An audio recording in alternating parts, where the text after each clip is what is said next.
ओम शांति। आज 16 मार्च 2022 है और आज प्यारे बाबा के साकार रूप से चले हुए मधुर महावाक्यों को स्पष्ट करेंगी आदरणीय आशा दीदी।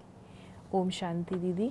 ओम शांति। बाबा ने कहा, मीठे बच्चे, तुम ब्राह्मण हो यज्ञ रक्षक।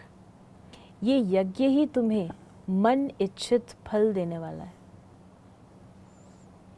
यज्ञ रक्षक, यज्ञ रक्षक अर्थात इस यज्ञ की जो तपस्या की फलक और झलक है वो कभी कम न होने पाए, उसका नाम है यज्ञ रक्षक। जितनी हमारी तपस्या बढ़ती जाए वो ज़रूरी है। जैसे हवन करते हैं तो हवन में लकड़ी डालते हैं, तेल डालते हैं और तेल की धार जो होती, घी की धार वो होती, जितनी अग्नि ऊपर जाती है उसको उतना अच्छा मानते हैं। तो ऐसे ही ये बाबा कहते हैं कि यज्ञ रक्षक अर्थात आपको अपनी ज्ञान और योग की तपस्या को इतना बढ़ाना है। प्रश्न है, किन दो बातों के आधार से 21 जन्मों के लिए सब दुखों से छूट सकते हो? प्यार से यज्ञ की सेवा करो और बाप को याद करो तो 21 जन्म कभी दुखी नहीं होंगे, दुख के आंसू नहीं बहाएंगे। तुम बच्चों को बाप की श्रीमत है, बच्चे बाप के सिवाय कोई भी मित्र, संबंधी, दोस्त आदि को याद न करो। बंधन मुक्त बन प्यार से यज्ञ की संभाल करो तो मन इच्छित फल मिलेगा। यज्ञ को संभालना अर्थात इस तरीके से संभालना है, तपस्या के बल से, धारणाओं के बल से संभालना है तो मन इच्छित फल स्वाभाविक है। तप से राज गायब है, तप से राज, राज से नर्क और नर्क के पश्चात फिर तप। तो ये पूरा साइकिल है। जितना हम तप करेंगे उससे राज्य अधिकारी बनेंगे। गीत है, बचपन के दिन भुला न देना। मीठे मीठे बच्चों ने गीत सुना और इसका अर्थ भी समझा कि ये हमारा ईश्वरीय जन्म है। इस जन्म में हम जिसे मम्मा बाबा कहते हैं, उनकी मत पर चलने से ही हम विश्व के मालिक बनेंगे, क्योंकि वो है नए विश्व का रचयिता। इस निश्चय से ही तुम यहाँ बैठे हो और विश्व के मालिकपन का वर्षा ले रहे हो। ये जो पुरानी विश्व है ये तो विनाश होने वाली है, इसमें कोई सुख नहीं है। सब विषय सागर में गोते खा रहे हैं। फिर बाबा ने कहा, बच्चे जानते हैं हम जिनके बने हैं उससे वर्षा पाना है, वो हमको राजयोग सिखलाते हैं। फिर बाबा ने हम बच्चों को कहा, जिसका बने हैं उससे वर्षा पाना है और वर्षा पाने के लिए वो राजयोग सिखा रहे हैं, यानी पढ़ा रहे हैं। जितना पढ़ेंगे उतना ऊंच वर्षा प्राप्त करेंगे। बाप कहते, मैं तुमको स्वर्ग का डबल सिरताज बनाऊंगा। श्री लक्ष्मी नारायण अथवा उनकी डायनेस्टी का वर्षा देने आया हूँ। उसके लिए तुम राजयोग सीख रहे हो। ये बातें भूलो मत, माया भुलाएगी, परम पिता परमात्मा से बेमुख करेगी। उनका धंधा ही ये है। जब से उसका राज्य हुआ है तुम बेमुख बनते आए हो। अब कोई काम के नहीं रहे। शक्ल भल मनुष्य की है परंतु सीरत बिल्कुल बंदर की है। अब तुम्हारी सूरत मनुष्य की, सीरत देवताओं की बना रहे हैं। इसलिए बाबा कहते हैं, बचपन भूल न जाओ, इसमें तकलीफ कोई भी नहीं है। फिर बाबा ने कहा, जो निर्बंधन है उनके तो अहो भाग्य हैं। वो लौकिक माता पिता तो विकारों में डालने वाले हैं और ये माता पिता हैं स्वर्ग में ले जाने वाले। ज्ञान स्नान करा रहे हैं, आराम से बैठे हैं। हाँ, शरीर से काम भी लेना है।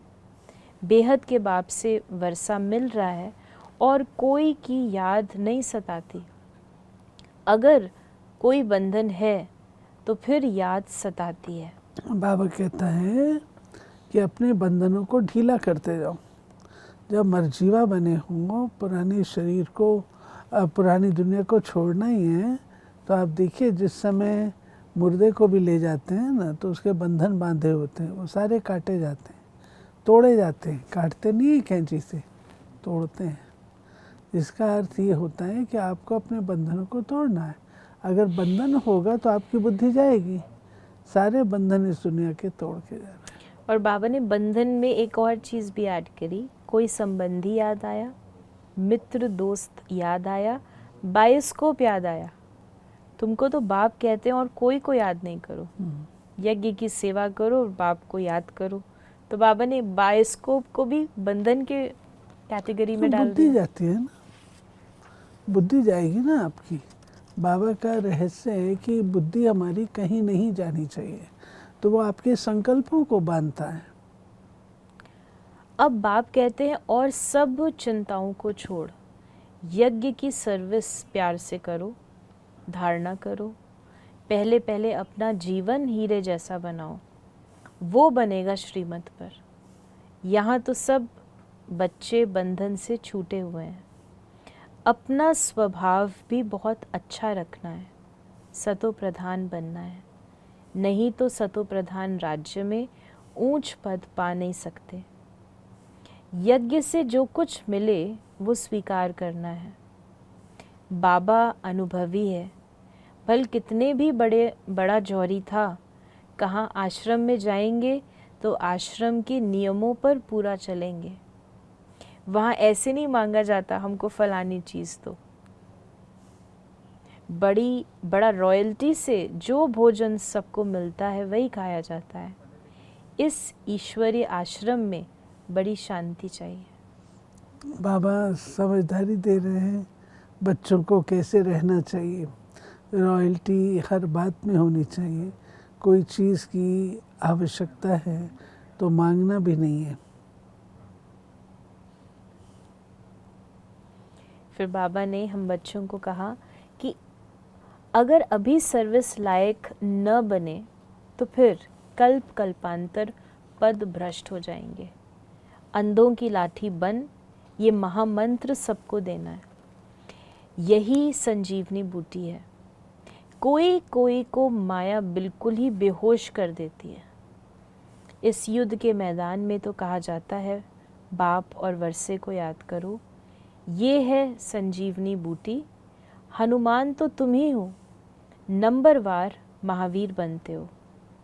बहुत हैं जो बेहोश हो पड़े हैं, उनको होश में लाना है तो कुछ जीवन बना ले। देह में भी मोह नहीं रखना है, मोह रखना चाहिए बाप और अविनाशी ज्ञान रत्नों में। जितनी धारणा होगी उतना औरों को भी कराएंगे।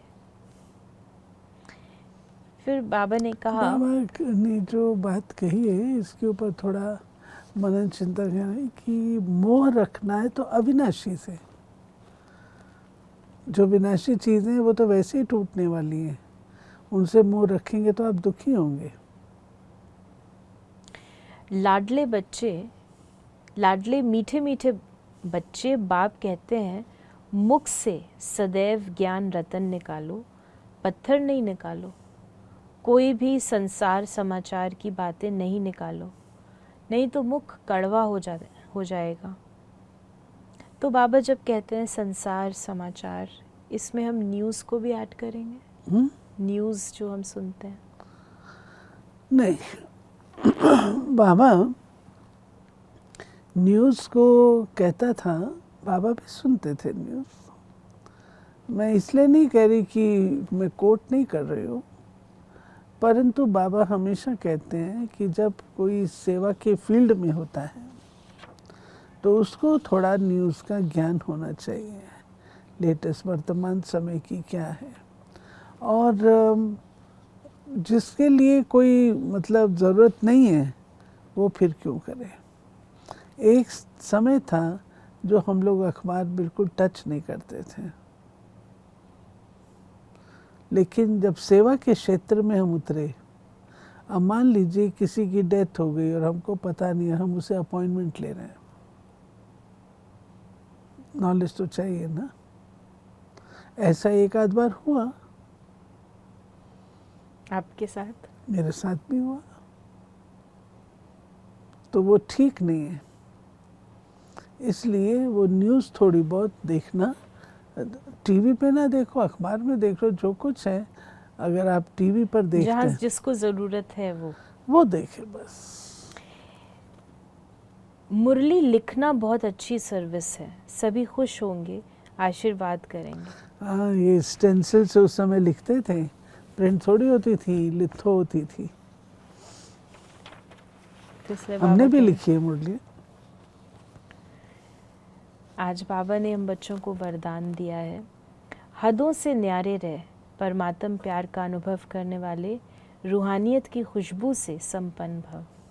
जैसे गुलाब का पुष्प कांटों के बीच में रहते हुए भी न्यारा और खुशबूदार रहता है, कांटों के कारण बिगड़ नहीं जाता, ऐसे रूहे गुलाब जो सर्व हदों से व देह से न्यारे हैं, किसी भी प्रभाव में नहीं आते, वे रूहानियत की खुशबू से संपन्न रहते हैं। ऐसी खुशबूदार आत्माएं बाप के व ब्राह्मण परिवार के प्यारे बन जाते हैं। परमात्म प्यार अखुट है, अटल है, इतना है जो सभी को प्राप्त हो सकता है, लेकिन उसे प्राप्त करने की विधि है न्यारा बनना। और परमात्म प्यार को प्राप्त करने की विधि है न्यारा बनना। आपका प्यार ऑलरेडी बहुतों से होगा तो परमात्म प्यार क्यों मिलेगा? न्यारा बनेंगे तो प्यार मिलेगा। स्लोगन है, अव्यक्त स्थिति का अनुभव करने के लिए व्यक्त भाव और भावनाओं से परे रहो। तो ये थे बाबा के आज के महावाक्यों का स्पष्टीकरण। यदि आपके मन में कोई सवाल है तो आप मैसेज कर सकते हैं या व्हाट्सएप कर सकते हैं 8826599309 पर। ओम शांति।